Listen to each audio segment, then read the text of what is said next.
자, 이번에는 네 번째 사무자동화 경영관리, 즉 사무자동화를 통한 의사결정을 우리가 하는 게 사무자동화의 궁극적 목적이라고 이야기를 했죠. 사무자동화를 하는 이유는 결국은 경영층에 제대로 된 정보를 제공하는 거예요. 자, 그러면 여기에 나오는 애들은 다 용어에 대한 내용입니다. 그래서 그렇게 어렵지는 않고요.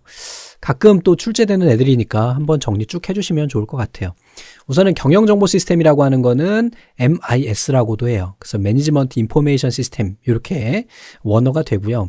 경영정보 시스템이라고 하는 건 기업의 내 외부의 비즈니스 또는 데이터를 수집해가지고 가공을 하고 기업을 관리하는 모든 계층 사람들의 의사결정에 필요한 정보를 제공해주는 시스템을 MIS라고 그래요.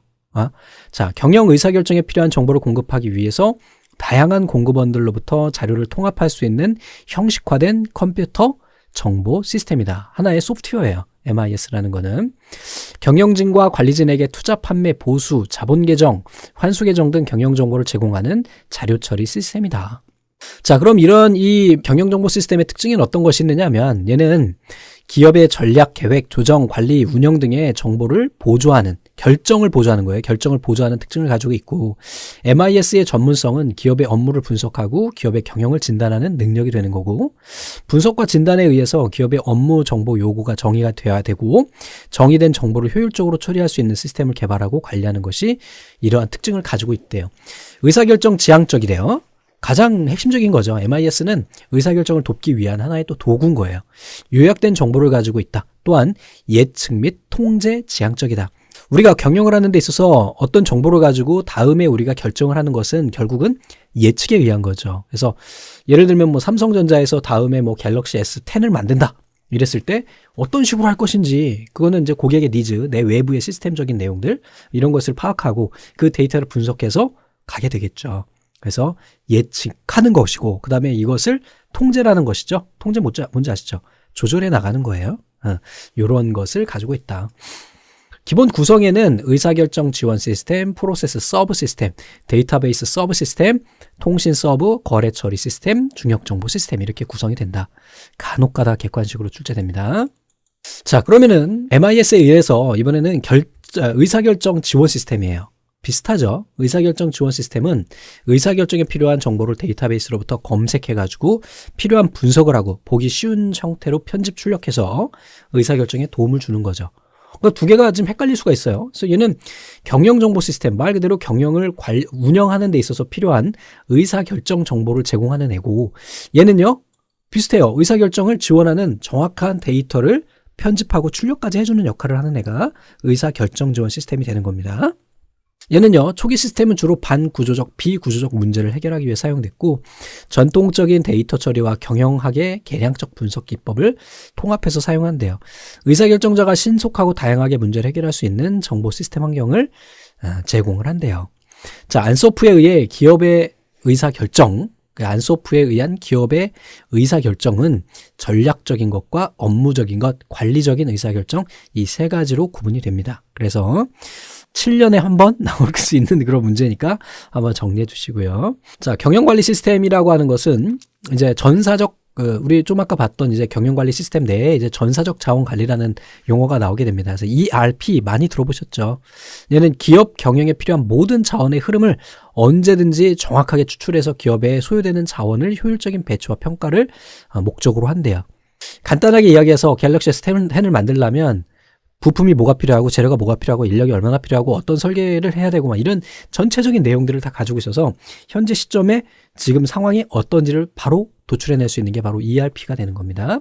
전 부분에 걸쳐 있는 경영 자원을 최대한 최적화된 방법으로 통합하는 통합정보 시스템이라고 할 수가 있고 응용 시스템 속에 피라미드 구조를 이루고 있지 않대요. ERP는. 다음에 이제 고객 관리라는 거 CRM이라는 건데 이거는 여러분들 많이 느끼고 있죠. 기업이 고객 관계를 관리해 나가는데 필요한 방법론이나 소프트웨어 등을 가르친다. 그래서 예를 들면 이런 거죠. 제가 G마켓이나 옥션에서 어떤 제품을 사요. 그냥 사는 걸로 끝나는 게 아니에요. 얘네들은 어떻게 하냐면 이 데이터를 가지고 분석합니다. 아, 이 사람이 지금 기저귀를 샀어요. 아, 보니까 나이가 30대고 남자야. 아, 그래 30대고 남자인 애들이 그럼 기저귀 사는 비율이 어느 정도 되는지 파악해보자. 분석을 하는 거죠. 분석을 해봤더니 그래 한 30대, 33, 4세 때의 남성들이 주로 기저귀를 사더라. 애기들을 그때 낳는구나. 그럼 이 사람들한테 다른 상품을 홍보할 때 다른 10대나 40대, 50대 사람들한테 보내지 말고 30대에 해당하는 30대 중반에 해당하는 사람들한테 메일링을 쏠 때 그럼 육아에 관한 것을 쏘자. 이렇게 되는 거죠. 이게 바로 CRM입니다. 기업 내에서는 굉장히 중요한 내용이 되겠죠. 특히 판매하는 쪽에서는. 그래서 현재 고객 및 잠재 고객에 대한 외부 자료를 정리해가지고 분석한 다음에 마케팅 정보로 변환하는 거예요. 그래서 고객의 구매 관련 행동을 지수화하고 이를 바탕으로 고객 특성에 맞게 마케팅 활동을 펼치는 것. 됐죠? 자, 기업 어플리케이션 통합이에요. Enterprise Application Integration. 그래서 얘는 기업 내의 모든 컴퓨터 어플리케이션들을 현대화하고 통합하고 조정하는 것을 목표로 세운 계획, 방법, 도구 등을 우리 EAI라고 이야기를 합니다. EAI 기억하세요. 식스 시그마. 이건 경영학 전공하신 분들은 많이 아시죠. 그래서 제너럴 일렉트릭의 잭 웰치에 의해서 유명해진 품질 경영 형식의 기법이래요. 기업 내에서 전략적으로 완벽에 가까운 제품이나 서비스를 개발하고 제공하려고 하는 목적으로 정립된 품질 경영 기법 식스 시그마. 이게 상세적으로 총 6개의 항목이 있어요. 그래서 거기까지는 모르셔도 되고 단순히 이제 식스 시그마가 어디에 쓰이는 거라고요? 거의 완벽한 제품이나 서비스를 하기 위한 그런 품질 경영 기법이다. 다음에 그럼 이제 데이터 웨어하우스라는 애가 나옵니다. 우리 앞에서 DSS 나왔었죠. DSS가 뭐였어요? 의사결정 지원 시스템이죠. 거기서 뭘 쓴다 그랬어요? 데이터를 수집해서 쓴다 그랬죠. 그 역할하는 애가 바로 데이터 웨어하우스예요. 그래서 데이터 웨어하우스에는 업무를 처리하는 시스템의 온라인 트랜잭션 시스템 OLTP라고 하는데 얘 모르셔도 돼요. OLTP에 의해 구축된 정보를 기업의 업무적 요구에 따라서 다양한 관점으로 분석해서 보여주는 애를 데이터 웨어하우스라고 이야기합니다. 필요한 데이터를 추출해서 기업 경영 분석 자료와 의사결정에 도움을 주기 위한 시스템이고요. 주제지향적이고 시간에 따라 변하고 또한 항존적이다. 이제 항존적이라는 거는 계속 유지한다는 거예요. 데이터 웨어하우스. 자, 그러면 데이터 웨어하우징은 뭐예요? 얘는 말 그대로 데이터 웨어하우스를 이용해서 사용하는 것을, 그런 것을 추출해서 사용하는 것을 우리가 이야기를 합니다.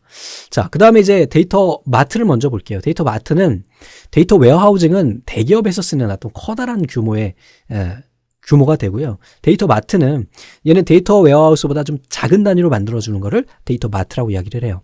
자, 데이터 마이닝은 우리 좀 전에 우리 CRM이라는 거 봤죠. 자, CRM을 뽑아내기 위해 사용되는 애예요. 데이터 마이닝, 데이터에 의미를 부여하는 거죠. 그래서 대량의 자료가 있어요. 야, 30대 중반 애들이 기저귀를 사더라 라는 어떤 그런 것을 생각을 하고 얘네의 의미를 부여하는 겁니다. 그래서 대량 자료에서 유용한 정보를 뽑아가지고 그 데이터 사이과 관계를 분석해서 미래에 대한 예측을 하는 이런 것을 데이터 마이닝이라고 그래요. 그래서 우리 CRM을 쓸 때 보통 데이터 마이닝을 이용을 하게 되겠죠. 자, 다 연결되는 애들입니다. 자, 의사결정에 필요한 정보를 데이터베이스로부터 검색해서 필요한 부분을 행하고 보기 쉬운 형태로 편집, 출력해주는 시스템을 우리 뭐예요? 의사결정 지원 시스템, 편집, 출력까지 해주는 겁니다. 여기 또 의사결정이라고 나오네요. 의사결정 지원을 위해 주제지향적이다 그랬어요. 끝났네요. 시계열적, 비휘발성이라는 건 항존적이라는 거예요. 없어지지 않는 거. 이걸 뭐라고 한다? 데이터 웨어하우스라고 한다. 자, 3번 경영정보 시스템에서 기업의 구조에 따라서 피라미드 구조를 이루고 있는 형태에 해당되지 않는 것은 그랬어요. 거래 처리, 의사결정, 중역정보 다 맞는데 전사적 자원관리 우리 앞에서 잠깐 봤었죠. 앞에 페이지에 해당하는 내용이긴 한데 얘는 피라미드 구조를 가지고 있지 않다라고 그랬죠. 기업의 전략적으로 완벽에 가까운 제품이나 이런 걸 만들고 싶다. 뭐였어요? 이거 식스 시그마 이렇게 되겠죠. 기업 내에서 컴퓨터의 어플리케이션 등을 현대화한대요. EAI 이렇게 되겠습니다. 자, 그래서 여기까지 해가지고 우리 살펴봤고요. 다음 장에서 뵙겠습니다. 감사합니다.